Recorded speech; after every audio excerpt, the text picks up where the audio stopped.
DJ Moore still going across midfield, inside the 40, the 30. This is Desmond Johnson on the Bleav in Carolina Panthers podcast, here on the Bleav Podcast Network, the #1 podcast network for professionals. Do you believe? If you enjoy the show, please subscribe and rate the show on iTunes. We're available in your favorite directories: iTunes, Spotify, Google Play, Stitcher, Luminary, and TuneIn. You can also find us at Bleav.com and at Bleav Podcast on Twitter.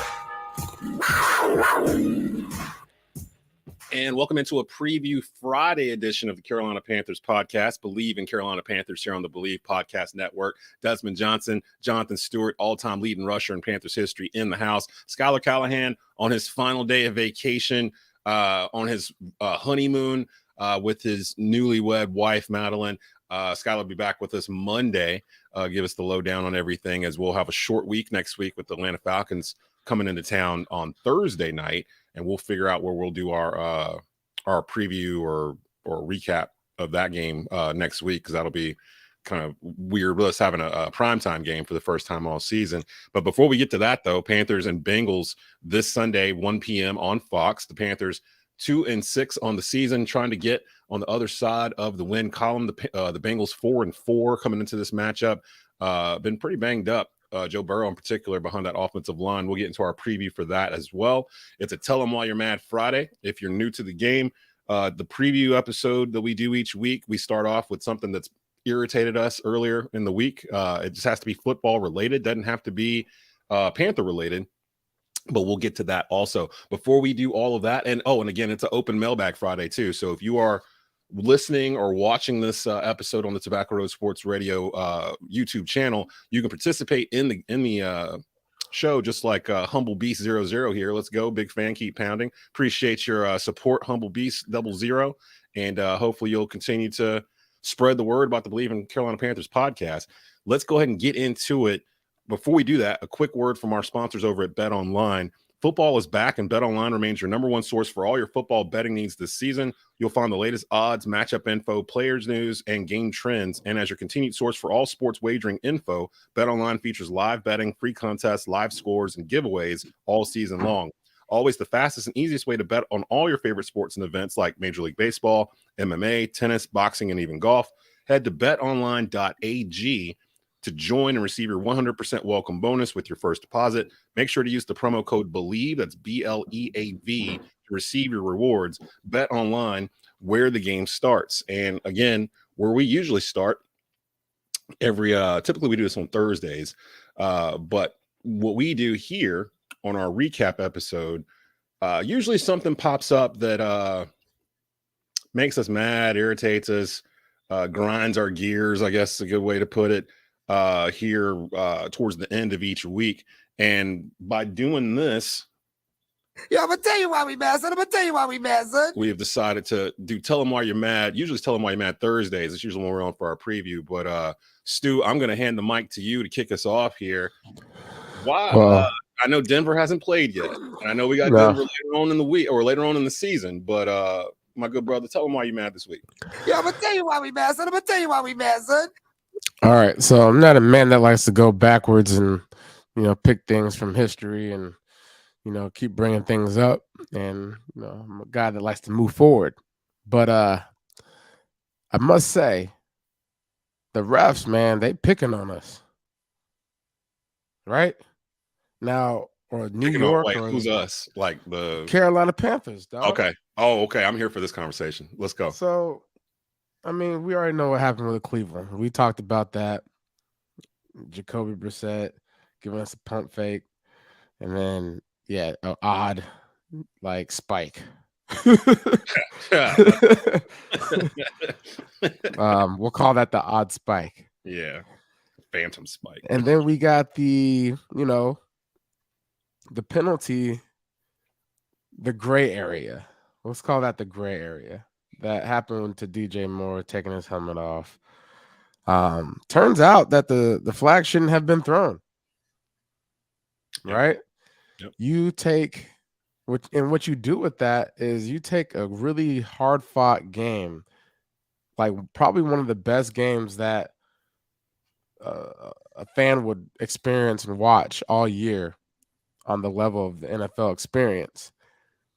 You know, you have guys going back and forth, trading scores, and to have, you know, an interruption of a flag alter, you know, decisions and kicks and lengths and all these things that, you know, go towards the friction of winning a game. Like, come on, New York. Like, you see what's going on up there. Call down to Atlanta and say, hey, pick that flag up. Like, you know what I'm saying? Like, I'm not sure if that's how crisp the process is, but like, there's got to be something to prevent that from happening again. Like, that's such a gray area call.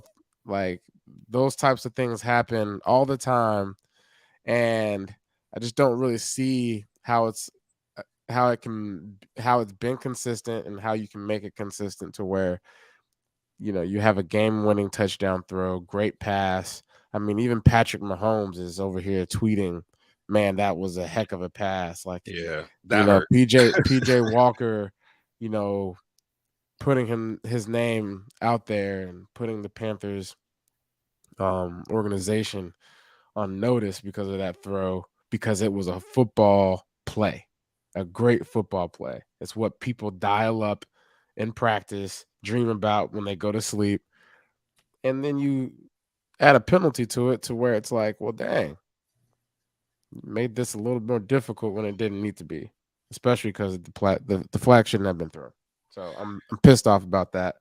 And yeah, That's a need to good do one. better. Need to do better. I think the thing about that irritated me the most was that days later, people on television sports talking heads, ESPN, Fox Sports, wherever, they all kind of under their breath admitted that the penalty shouldn't have been called. Yet they're still saying, you know, DJ shouldn't have took his helmet off. And like, I understand both parts of it. I know players have it ingrained in their head not to take their helmet off on the field from a young age all the way up into the pros. But I also understand the emotion that DJ was going through in that moment. And I could easily see him thinking the game was over, like on that play, you know, like, so I could see it both ways. Plus, and we talked about this on Monday, that didn't lose the game. Like that, people are trying to put it on DJ like he lost the game. And I think now more people are kind of coming around and seeing, okay, that didn't lose the game. He tied the game. Like if that hadn't happened, the game's over, like right there. Yeah. And where I'm at is the refs are supposed to support the game in the measurements of safety protocol and make sure that it's fair play and all that. As far as fair play and all that, they didn't do their job. Yep. They legitimately made something harder, more stressful for the Panthers in backing up that kick. And golly, ain't no telling. Right. I feel bad for Eddie Pinero a little bit too, because he was having a good year. I think he'd only missed like one field goal out of 40 yards like the whole year, and for him to miss those two indoors, just kind of, I feel bad for him. Just don't care. I just want to let him know that I'm riding with you. You're a good kicker, and you know, have goldfish memory. I feel like the difference here, and maybe Panther Nation can echo it with us, where if we had lost this type of game under Matt Rule, I don't feel like we would have learned from it. Like, I don't feel like we'd be better off from it. And I feel like that's the difference. Like now, I feel like this team will grow from that experience and will play better the next week, this week against the Bengals. Whereas before, it was kind of like spinning your wheels. Like it was almost like, okay, that's the way we lost this week. Let's find a new and amazing way to lose this week. And like, it would always be something different.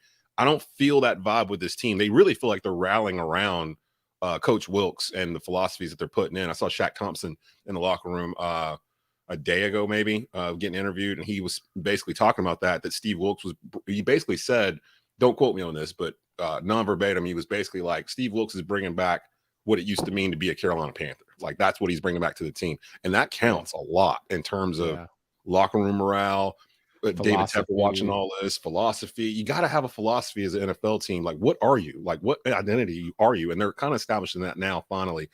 Just don't care comments. Very heartbreaking loss, but also one of the most fun Panther games I've watched in a long time. I agree. I watched Inside the NFL on Showtime last night from this week, literally thinking our game would be one of the first games they showed because of the excitement of it. They literally waited for us to be the very last game they showed in the highlight package. And then they cut it to just like the last 2 minutes of the fourth quarter. They didn't even show Panero's kicks. Like it was just all crunched into like a 45-second thing. That's all right. We used to it. You know, we're Panther fans. We used to them kind of pushing us off to the side. Stepchildren. I could pick that as to why I'm mad this week. But I'm gonna tell you why we mad, son. I'm gonna tell you why we mad, son. I put this on Twitter earlier this week, and I'm still mad about it because I see it every single morning. It's not Panther related. I'm gonna say it's football related because usually I'm watching football highlights while this is happening. If you watch ESPN in the mornings, there's this Medicare commercial that runs like 50 times in the morning, and it has this old lady named Martha on it. And the announcer is trying to convince Martha to call the number to find out if she can change her Medicare plan. And Martha is the most irritable, angriest woman I've ever like seen on television in my life. Like she's giving this dude every reason why she will not call this toll-free number. And there's even a certain point of the commercial where the announcer's like, her name's Martha, and you could hear the the annoyance in the announcer's voice. He's just like, Martha, you know, like and like I'm sitting there, I'm typing something, or I'm editing out some video or something in the living room, and I'm watching Get Up or First Take or whatever. It's my normal morning routine before I get out, start doing my stuff for the day. And I realized like Monday, I'm like, this commercial's been burned into my brain because they play it like every commercial break, and I hear Martha's voice just like on and on and on, like, I'm not calling. I think I did that already, so I don't need to call. Like she's doing all this stuff in this commercial, and it's driving me nuts. That's been the one thing that I've been the most upset about this week is Martha and her Medicare plan on ESPN. ESPN, please, like, tamper the amount of times you play this spot because it's gotten to the point where I expect it every commercial break, and I want to like argue with Martha. That's what I want to do. I want to sit down with Martha at the kitchen table and argue with her about why she needs to call his phone number. So that's why I'm irritated this week. Yeah, I'm gonna tell you why we mad, son. Son. It's open Mailbag Friday. I got a question though before you go on, Desmond. Yeah, what's up? You sure that wasn't a targeted ad? I hope not. I really do. Because I ain't never seen that commercial in January. I don't think I'm in the age bracket yet, but somebody that made that ad buy, they were like, yo, this is our target right here. We're gonna stick this right in the morning block of ESPN. And we're gonna get a bunch of customers. And this Martha chick, she's gonna ride it home for us. Yeah. And like, I mean, she's not even. She's like in like a old grandma nightgown. Like oh, man, Martha. She's just, Martha needs to get it together, man. Come on, Martha, call the number, Martha.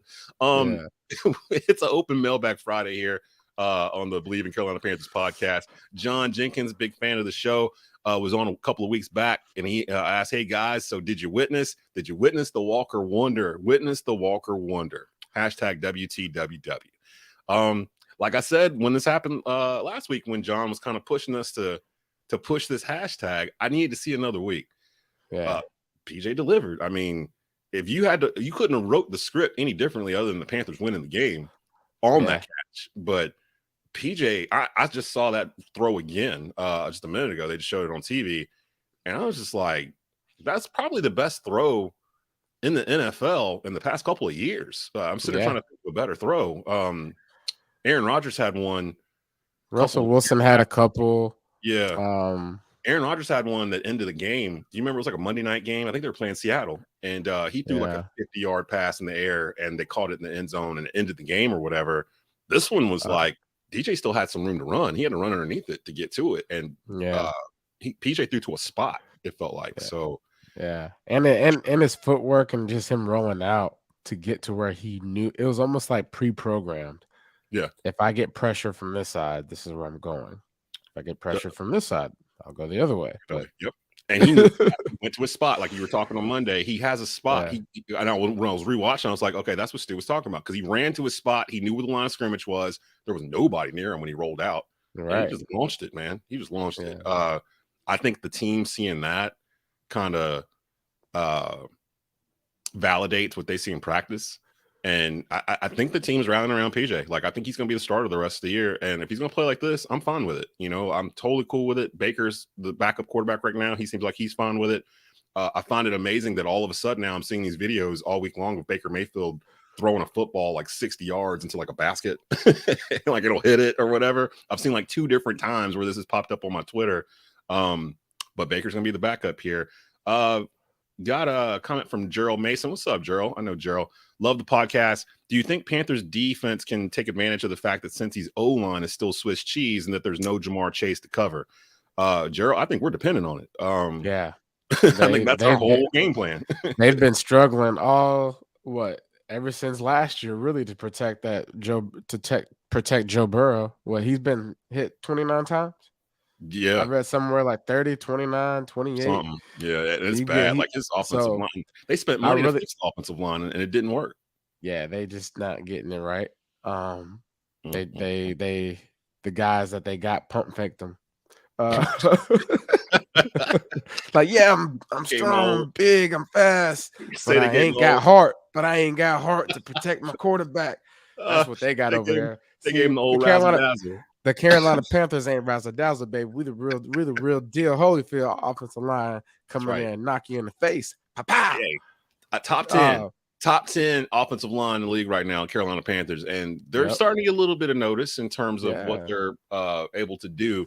I agree with Gerald that that's going to be a key component of the Panthers this week. I feel good going into this road game for some reason. Yeah, Derek Brown out there just humiliating guards, just like pushing them, getting them out the way. Like Icky just throwing people around. Like Icky Kwanu is doing his thing. John Jenkins, Stu, get those people at 704 to print up those shirts. He really wants these Walker Wonder shirts. Like he really wants them to go down. I think once we get a win this week, which, as you already know, that's what I'm rocking with. We got to get the 10, baby. I actually think like this could be a high scoring game. Considering the mindset going into next week, because I'm not playing football, I can look forward. The Falcons game next week is a very important one, right? So it's a short week. So I'm kind of, if I'm the Carolina Panthers, I'm going into this week being very strategic with the guys that are banged up, the guys that are almost ready to get back in. Like, I'm okay not seeing them play this week. You know what I'm saying? I'm okay waiting them out for the division game against the Falcons. But I feel like we can still sneak one, especially if our defensive line, Brian Burns, Derek Brown, like cause chaos, cause it. I mean, you see the proof in the pudding. If you get, in Burrow's face, he don't know how to act. He just start throwing the ball all over the place. So that's the key. Yeah, I totally agree with that. And I think they do need to get DJ Moore and Terrence Marshall at pass game active early in this football game. PJ just don't care. PJ started a little slow this past week, but he definitely got focused and ended up turning up for us again when we needed him. Hashtag WTWW. So they're trying to make this go. I'll probably tag this with that hashtag. So we'll see what we can do to get that going. Yeah, let's get that pump. Checklist, get me a Walker Wonder shirt and go get me. He got to win some games though, y'all. He got to win some games where we can really legit do this. Like if he can string together a little win streak, get this thing going like Jake Delhomme style, like 03, like just start winning some games, like last second type stuff. I'm with it. I'm on the Walker Wonder train. But right now he's 1-2 since Wilkes took over. And yes, they've been exciting games, but this is a results-driven league. Like, we need some wins. Like, this is a must-win in my mind. Like, we cannot afford to lose this game. I know it's on the road. I know the Bengals won the Super Bowl last year, but we need this game, especially the Bengals coming off a short week themselves. They just played. So, I mean, we should be able to, take advantage of that. They're banged up. Burrow's number one receiver, Chase, is out. We're a little banged up too. Jeremy Chin actually got news on him this week. Jeremy Chin is eligible to play this week, but Coach Wilkes said they're going to hold him out. He's not going to play this Sunday. The hope is that he'll be able to return for the Thursday night game versus Atlanta, which is a smart thing to do. Huge thing. And I'm glad that Coach Wilkes put that out there so we wouldn't be speculating on whether or not he would be playing or not. Yeah, like even that, like that's how you're supposed to do it as a head coach. Like, hey, look. I want to hear about it. I want y'all talking to me about it. This is what's happening. Right. Like, you don't need to have all the double talk. Ain't no secret. The mumbling and stuff and just trying to get around a question. Just tell us straight up, is the dude playing or not? And Wilkes he won't even let you ask. He'll just come up and volunteer it. Like, okay, so Jeremy Chin, he ain't playing this week. Probably play next week. Off the injury report, he's good to go. Any questions? Anything? All right. And then that's it. All right. See you later. Yeah, I'm out. I'm gone. I love it. I mean, I love the style. He's just football. I love it. Chin is a dog. Can't wait to get him back out there. Yeah, I do feel that Chin, along with Derek Brown, J.C. Horn, who am I missing? Shaq. Brian Those are the leaders. Burns. Brian Burns. Those are the leaders of this defense, and they're all young, except for Shaq. He's a couple more. He's the elder statesman of the defense now, I guess you could say. But which is the crazy to rest of think. A them, young I know boy, it's nuts. my young boy over there being Young buck. is the old vet now. He's the elder statesman of the defense now. Yeah. I did see also too that Brian Burns mentioned that he did not want to be traded during the whole trade talk stuff, that he's happy where he is. 2021 Pro Bowler, really being a cornerstone of this defense, I think, going forward. So Panthers, Bengals, 1 p.m. on Fox this Sunday. We'll give you our predictions here in just a bit. Let's just go through some of the keys to this game. I do think that, again, I mentioned that DJ Moore, Terrence Marshall need to get involved early and often. I think Terrence Marshall has the potential to be that number 2. That Moore and Marshall can kind of be that Moose and Smitty kind of combo. They both do different things. Marshall's pretty good, like Moose was, with moving the chains, getting those high balls, that kind of thing. Moore runs routes fantastic, can get open on pretty much anybody. They got a little something going on there. The key to this game, though, like you said, Stu, we got to get to Joe Burrow. He was sacked 7 times in the Super Bowl. They tried to fix the offensive line. It didn't work. He's been sacked an average of 3.8 times per game. That's the second most in the league. Monday night, the Browns, who we already saw opening week, they sacked him 5 times. Our pass rush ranks 20th in the league going into this game. Youre Gross-Matos, this is the game I need you to show up, buddy. Like, I haven't called your name out in like 3 weeks, it feels like. Marquise Haynes, those they need to help Brian Burns. With him not having Hassan Reddick on the other side this year, it's made it where more teams are keying in on Burns, and he's still getting back there, but he needs some help. Like, we need some people that can get back there and basically fluster Burrow, because I do fear Burrow getting hot. He's one of those quarterbacks where you don't want him completing like 6 or 7 in a row, because then things start to turn to something else with Joe Burrow. Right. Like, he is that dude. Like, he convinced me at LSU that year that, okay, he can do this. And then last year, the playoff run, he really convinced me. Okay, would you say Burrow's a top 10 quarterback? Yeah, I would say top 10, top 5. I mean, I think talent-wise, overall scope, when it's all said and done, yes, absolutely. As things are panning out right now, like, it's just like, it is what it is. That's where they are in their season right now. He's getting sacked. He's not comfortable in the pocket. So, like, to really just go out and just, say he's a top 10 guy, I can't really say that now. I'm trying to think if I could do it on my hands real quick. But but I know, like, oh, you said top 10. My bad. Yeah. I was like top 5, but I don't know if he's a top 10. He's like on the verge of 5. I think I put him at number 5. Get him offensive line earlier this week on a little quarterback rankings, but I think he's talent, man. Like, it's just he's getting rattled. When you get rattled at quarterback, it's kind of hard. But I'm gonna tell you something about this running game. Cincinnati Bengals defense, I feel bad for them, but I don't, and I don't really care. I should feel bad for them, but I don't, and I really don't care. They had the pleasure of having to try to stop Nick Chubb, and they were not successful because Nick Chubb is a dog, and he runs like a dog. And I can tell you someone else that runs like a dog that they're going to have to stop. Deontay Foreman. The Falcons didn't want to tackle that man. No, it got to a point where you could it got to a point where them boys are trying to move out the way. Like, hold on, this freight train. I've heard the term freight train used in a lot of ways lately, Now let me check, because Hubbard practiced Wednesday. Foreman did not practice Thursday. I need to Man, check to see they what his just situation is. Foreman didn't practice because they just making sure they taking care of their horse, man. Okay. Listen, Because don't even worry about all that. all right, because I do want Hubbard to return. He was dealing with the I think it was a sprained ankle or something. Ankle. Yeah, And he missed I would say this: if Hubbard can play, sure, don't force it. Ankle injuries, you don't want to retweak that. We got the Falcons game coming up. I'm trying to tell you, like, there's levels to this. Like, I want them to win. We want them to win. They want to win.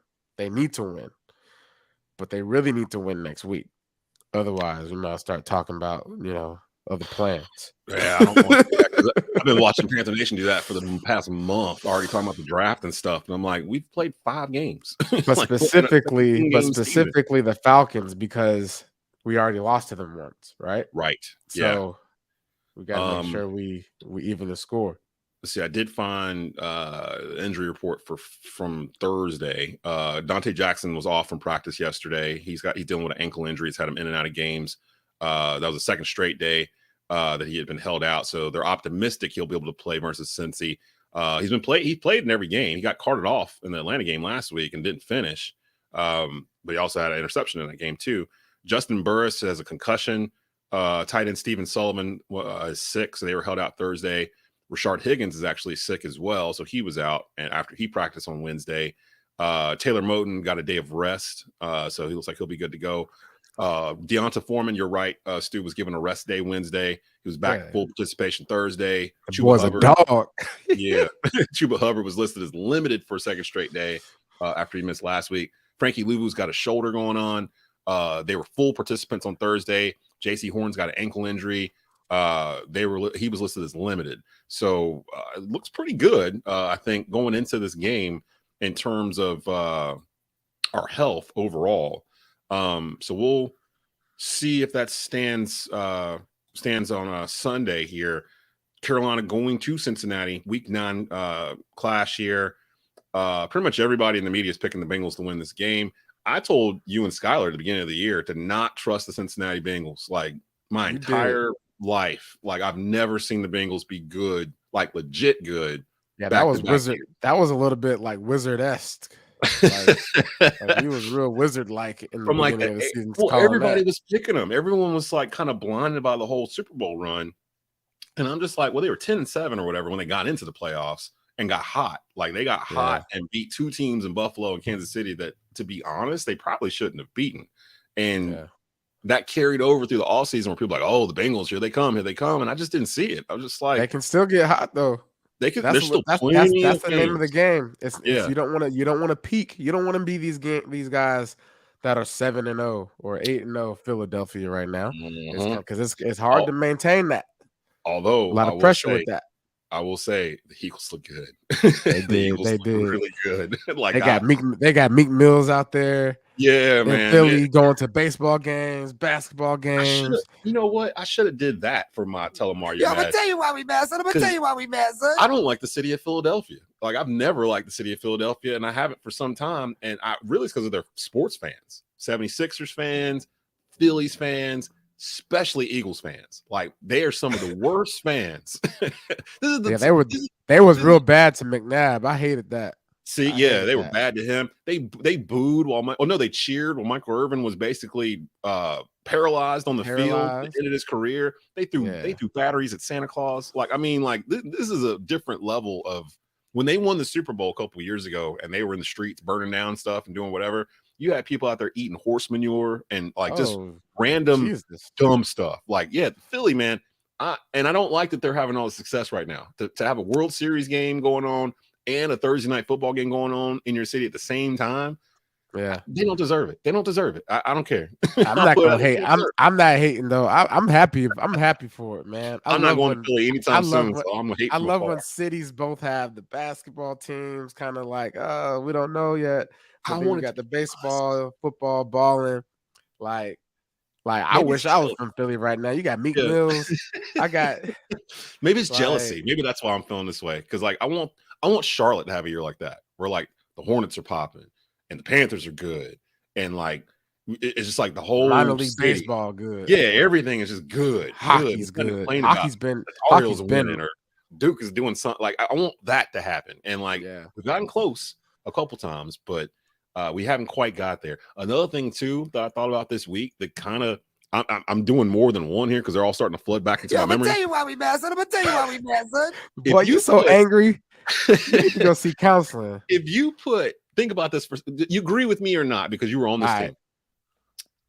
If you put prime Luke Kuechly on today's Buffalo Bills, they are the 2015 Carolina Panthers. Yeah. Am I right or am I wrong? Yeah. You know what? I saw actually something that stood out. Josh Allen going through pregame in the huddle. I saw this. And he's giving all the dabs and all the special handshakes and just being goofy and having fun. You want to know who that reminds me of?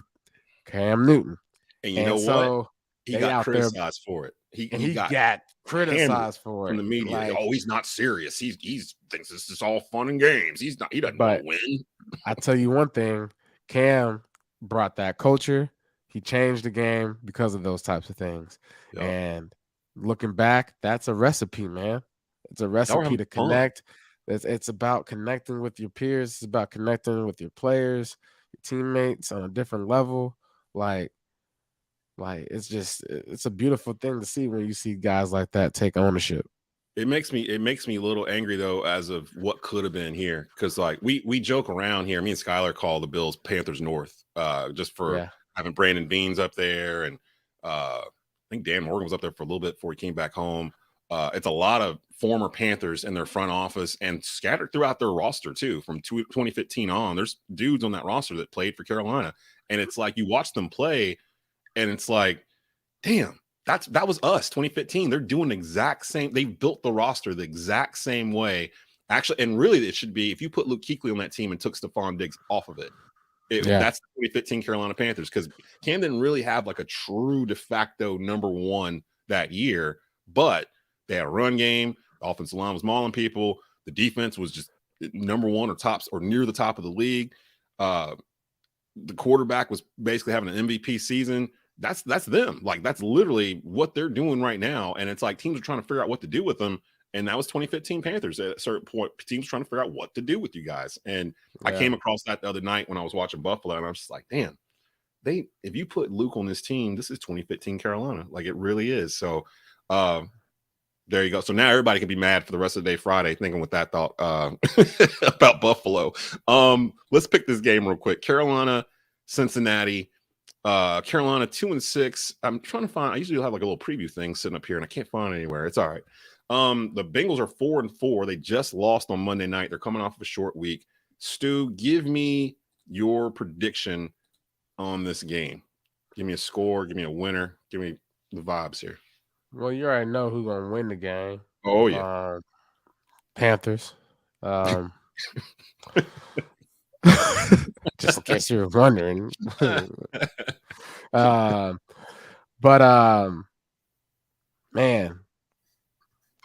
I'm riding 24. I'm feeling like our kicker's gonna come through and make all his kicks, and and be focused, and the team's gonna rally around him, and it's gonna be an afterthought of what happened last week, because that's what good teams do. That's what good players do, and I believe our kicker is a good kicker. He's a good player. I agree. And I believe PJ Walker is gonna come out, and we're gonna see a comfort level that we've never seen. Even though like we've been seeing his stock go up, we're gonna continue to see that rise. And I believe our running game is going to be the jump start to all this, because Cincinnati's Bengals defense is going to be like, dang, we got to tackle another guy that don't want to be tackled. And then our defense, like third quarter, fourth quarter, that's like business decisions. Like they're really like they don't want any parts of that after a certain point. Yeah, and our defense, Brian Burns, Derek Brown, J.C. Horn, like they gonna do their job, and guys are gonna rally around that to do their job. And then special teams, you already know what it is. I said it earlier. They're gonna be special. Okay, those are the keys to the game. I got a 24. 24-20. 24-20. Okay. Yeah, because I feel like their kicker was tripping the other day too. Um, I agree on that sentiment. I think the Panthers need to do what they've been doing the past 2 weeks, which is I need 150 yards on the ground. I don't care how we get it, but I need 150. I assume Foreman's going to be a majority of that because if we're running for over 150, that means the offensive line is dictating the game in terms of time of possession, what we're doing, and it's also the pushing that they're bullying the Bengals defensive line. That's kind of what I want to see from that. PJ, keep doing what you're doing, man. I know you started off slow last week. You figured it out. You started getting hot in the second half, especially in the fourth quarter. Ride off of that momentum and use that. I want to see more of Terrence Marshall. He showed a lot last week. I really feel like he's starting to shine and be that number 2 receiver that they thought he could be when they drafted him. I feel good going into this game. I think we match up well against Cincinnati. I think the defense is going to be all over the place. Burrow has the look of a guy that kind of knows he's going to get sacked. So it's like, it's just a matter of how many times can we get back there. And I think this is going to be one of those games where we stack up 3, 4, 5 sacks. We haven't really had one of those games this year. A huge game for Brian Burns. Keep an eye on Brian Burns. And also keep an eye out for like secondary blitzes. I feel like Al Holcomb could use this week to really send some secondary blitzes, like delayed blitzes to go after Burrow. After they, push Burns off to the side or something. Normally it's Jeremy Chin, or he would come in and finish it off or whatever. But I could see a Frankie Louvu or a JC Horn or somebody coming in when you don't have a Jamar Chase to worry about out there, where you got to keep Horn on an island pretty much all week. I think the running game will open up. PJ being able to throw the ball a little bit. Just stick to the script. Like, you don't have to change anything. I think what we did last week was actually the script we should keep all year. It's not one of those things you have to really tinker with. It's just execution at this point. Get it done, get a lead, stay in the lead. Don't let that other team get a chance to get back, because Joe Burrow, if you give him a shot and a window to do something that you ain't seen before, he's going to try to do it. So it's like, that's just the way he's wired. They call him Joe Cool for a reason. I'm going to go. I think it's actually going to be more dominant. I don't think it's going to be a close game. I'm going to go Panthers 26, Bengals 10. That feels right to me. I think the Bengals will get a score late, but I think the Panthers are going to jump on them early. I think the defense is going to hunt once they get an early lead, and they're going to make it a long day for Joe Burrow. Like, I feel like this is going to be one of those games where the Panthers kind of put everything together, and it'll snowball into Thursday against Atlanta. We have not talked about how we're going to do next week yet, because normally we do our preview episode on Thursday, and with the game being Thursday night, I don't know. We haven't even talked to Skylar's in like Aruba or someplace, so we don't even know like when he's going to be ready to even let us know when he's doing whatever. He said he'll be back Monday, so we'll have the recap of this game Monday at 2:30, and then we'll figure out together there where we'll do the preview for the Falcons. But hell, we might end up not doing the preview, do a recap like after it or something. It like might be a recap. That might be the way to go, and then that way we'll have next Monday off. So we'll figure something to that effect. But we're both picking the Panthers. Panthers Bengals 1:00 on Fox this Sunday. Come back Monday for the recap episode of that. Skylar Callahan from Sports Illustrated will be back for that as well. We gotta get out of here. It's Friday. Both of us got all kinds of stuff going on today. So appreciate everybody to stop by to watch or listen to the show. You can listen to this episode and all other Bleav in Carolina Panthers episodes on the Bleav Podcast Network. Again, brought to you by betonline.ag.